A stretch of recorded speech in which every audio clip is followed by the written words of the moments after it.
starting out main event, Amanda Lemos versus Verna Jandiroba.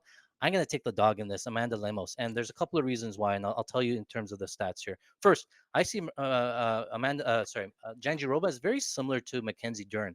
Not the greatest striking, not the greatest wrestling, but very good on the ground, right? And so Amanda Lemos really laid out the game plan in that fight against Mackenzie Dern, what she want to do. She wants to stay on the outside, circle the cage, and really stay in kicking range and pop those outside low kicks. Amanda Lemos has a very hard outside low kicks. It only took 4 of those low kicks on Mackenzie Dern to really affect her movement and her striking.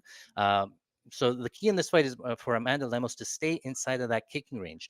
37% of the strikes that Lemos throws involve some sort of kick, right? Whereas on the Jandiroba side, she's only thrown 3 leg kicks in her UFC career. 3 leg kicks over 9 fights. She doesn't throw. She's not a big leg kicker, right? So Amanda Lemos is going to have a huge kicking edge here. Again, when she does switch to southpaw, she likes to throw that rear high kick to the body, really zapping the cardio of Jandiroba there. And one of the other things I really noticed with Jandiroba, her striking frequencies, she throws jabs at 29% of the time, and she throws 1-2s at 26% of the time. So that's 55% of the overall strikes. She's either throwing jabs, ones, or 1-2s. If you ever know, if you saw that the outside low kick against an orthodox fighter there really affects the jab and the 1-2 because you plant a lot of weight on that lead foot. Jandiroba likes to stand in kicking range. She likes to step into the 1-2. And so if that lead leg gets damaged early, it's going to really affect the striking and overall game plan of Jandiroba. It's going to make the takedowns even that much harder, and she's going to have to close the distance and get on the inside. The other thing I really noticed with Jandiroba is she really overextends on that 1-2. Almost looks like she's swimming. She throws the right hand and it drops down. Amanda Lemos has a very nice step back right hand counter. She landed on Mackenzie Dern. She's backing up. Mackenzie Dern couldn't deal with the distance, was reaching a lot. Amanda Lemos steps back, right hand counter down the middle, drops Mackenzie Dern in that second round. I see the exact same punch landing here. I think that she can land that punch at will. And I think the outside low kicks are going to make a big difference here for Lemos.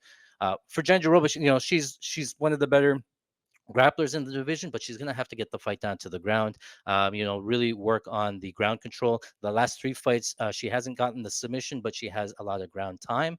It is a weakness for Amanda Lemos. I get that play. I get the side, but Amanda Lemos has been working on it. In the Zhang Wei Li fight, she actually thought she could submit her, but she did last 5 rounds with Zhang Wei Li on the ground. She did go to the ground twice with Mackenzie Dern and survive on the ground with Mackenzie Dern.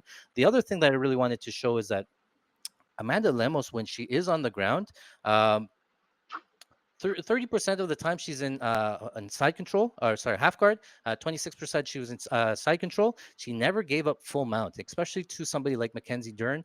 Mackenzie Dern actually didn't get off a submission attempt because she couldn't get to that position to actually try a submission. So Lemos doing a good job of keeping her in front of her. I think what it is she doesn't want to risk giving up the submission, getting up. So sometimes it could be the round, like one takedown could be the round. But this is a 5-round fight. I think over time, Lemos, will find the chin or find the outside low kick. I just think she has the better hands overall. And I think she can find a clear path to victory there. And it's more of a value play. I got Lemos at plus 120. I put into my Kelly Criterion calculator. I think she should be about a 60% favorite, minus 150. So I use Kelly Criterion. I use 8th Kelly. It tells me about a 3.3 unit bet on Amanda Lemos. And that's what I'm going with. So